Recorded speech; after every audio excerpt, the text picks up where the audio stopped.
ఎందరో త్యాగమూర్తుల త్యాగఫలం ఆంధ్ర రాష్ట్రం. నేడు ఆంధ్రప్రదేశ్లో ప్రజలు సుఖ సంతోషాలుగా ఉన్నారా? ప్రస్తుతం ప్రజల మధ్య ఉన్న కులాల కుంపట్లు ఎవరి కోసం? చంద్రయాన్ రాకెట్ యుగంలో కూడా వర్ణ విభేదాలు దేనికి సంకేతాలు? రాజకీయ పార్టీల నేతలు ఏం చెప్తున్నారు? నేటి కాలంలో ప్రపంచాన్ని శాసించే మన యువత మేధాశక్తి ఏం కోరుకుంటుంది? తెలుసుకోవాలంటే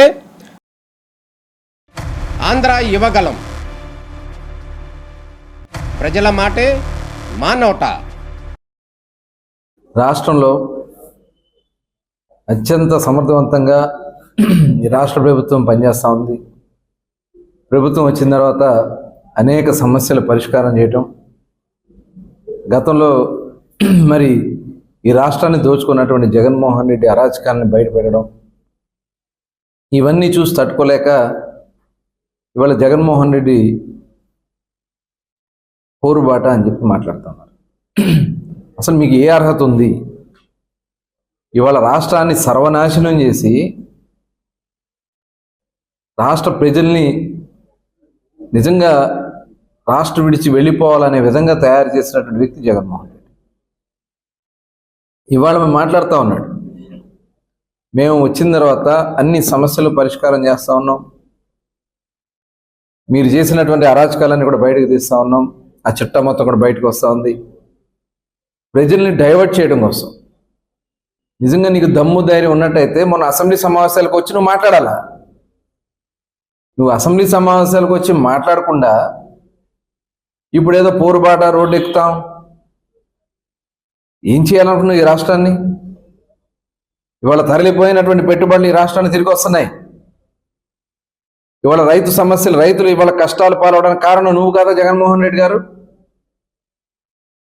నీ అరాచకాల వల్ల, నీ దోపిడీ వల్ల రైతాంగం కాలువల్లో మొత్తం కూడా పూడికలు లేక మొత్తం తీల.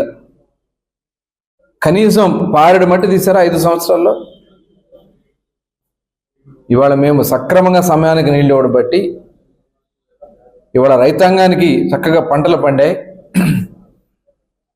రైతుకు కూడా ఎక్కడా నష్టం రాకుండా మాయిశ్చర్ శాతాన్ని కూడా 5 పాయింట్స్ కూడా అదనంగా కదిపి తీసుకుంటా ఉంటే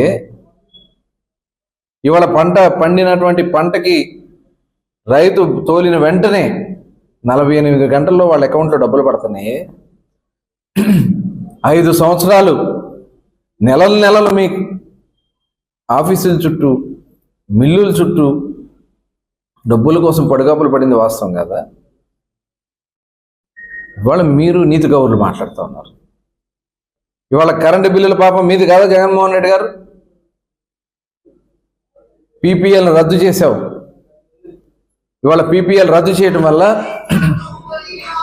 ఇవాళ ప్రజలందరూ కూడా కరెంటు బిల్లులు బారిన పడాల్సిన పరిస్థితి వస్తూ ఉంది. మొత్తం అప్పుల పాలు చేసావు. ఈ రాష్ట్రంలో ఉన్నటువంటి టోటల్ వ్యవస్థని, విద్యుత్ వ్యవస్థనే సర్వనాశనం చేశావు. అతి తక్కువ ధరకి గతంలో పీపీఎల్ ఒప్పందాలు అయి ఉంటే అధిక రేట్లకు నువ్వు కొని ఆ రోజు చేసినటువంటి అప్పుల వల్ల ఇవాళ ఈ పరిస్థితి వస్తూ ఉంది. దాని గురించి నువ్వు ఎందుకు మాట్లాడవు? నువ్వు చేసిన తప్పిదం కాదా అది? అదే కాకుండా ఫీజు రియంబర్స్మెంట్ గురించి మాట్లాడే అర్హత నీకుందా? ఈ రాష్ట్రంలో విద్యార్థుల్ని రోడ్డును పడేసింది మీరు కాదా జగన్మోహన్ రెడ్డి గారు? అసలు స్కూల్ వ్యవస్థని నాడు నేడు పేరుతో దోచుకున్నది నువ్వు కాదా జగన్మోహన్ రెడ్డి? నువ్వు మాట్లాడుతూ ఉన్నావు. సిగ్గు అనిపించట్లేదు మీకు? ఈ సోకాళ్ళు వైఎస్ఆర్ పార్టీ నాయకులు కూడా చెప్తా ఉన్నా, చేతకాని దద్దమ్మ జగన్మోహన్ రెడ్డి. ఇవాళ సమర్థవంతంగా పనిచేస్తున్నటువంటి ప్రభుత్వం తెలుగుదేశం, జనసేన, భారతీయ జనతా పార్టీ కూటమి ప్రభుత్వం. ఇవాళ ఒక్కొక్కటి బయటకు వస్తూ ఉంటే ఇవాళ ఏకంగా పేదవాడు కడుపు నిండా తినాల్సినటువంటి బియ్యాన్ని కూడా దోచుకున్నాడు ఈ జగన్మోహన్ రెడ్డి. ఇవాళ ఇన్ని వేల టన్నుల, లక్షల టన్నులు అవినీతి జరిగింది. ఈ భాగవతం బయటపడద్దని చెప్పి డైవర్ట్ చేయడానికి, ప్రజలను డైవర్ట్ చేయడానికి ఇలాంటి చీప్ ట్రిక్స్ వాడుతూ ఉంటాడు. షిప్పుల్లో సీజ్ చేశారు.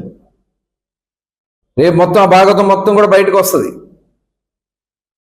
ఇవన్నీ బయటకు వస్తాయనే ప్రజలను డైవర్ట్ చేయడం కోసం ఇలాంటి దొంగ నాటకాలు ఆడతాం జగన్మోహన్ రెడ్డికి మరి పుట్టుకతో పెట్టినటువంటి వెన్నతో పెట్టిన విద్య. కాబట్టి ప్రజలందరూ కొడతా ఉన్నాం. ఇలాంటి దుర్మార్గుల్ని, వీళ్ళకి సపోర్ట్ చేసే అరాచక శక్తుల్ని మనం కానీ ఆల్రెడీ మీరు చక్కటి తీర్పుతో వెళ్ళగొట్టారు. రేపు వీళ్ళని నిలదీయాల్సినటువంటి అవసరం ఉంది. ఇవాళ రాష్ట్రం 10 లక్షల కోట్ల పైన అప్పులు చేసేసాడే. ఇవాళ రాష్ట్రంలో ఈ విద్యుత్తుని సర్వనాశనం చేశాడే.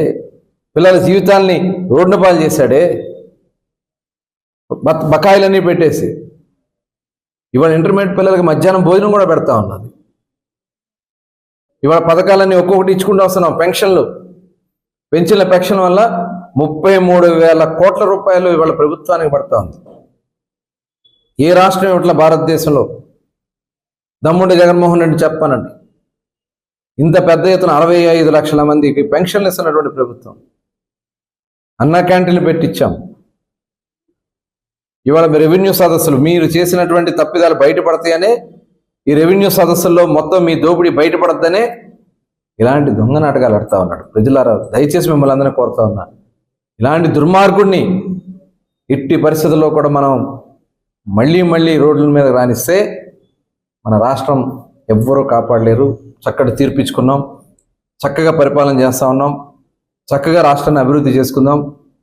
మీరందరూ కూడా సహకరించాలని, ఇలాంటి చీప్ ట్రిక్స్ వాడితే జగన్మోహన్ రెడ్డికి ఆ కింద నాయకులకు కూడా అడ్రస్ లేకుండా పోద్దని కూడా తెలియజేస్తాం.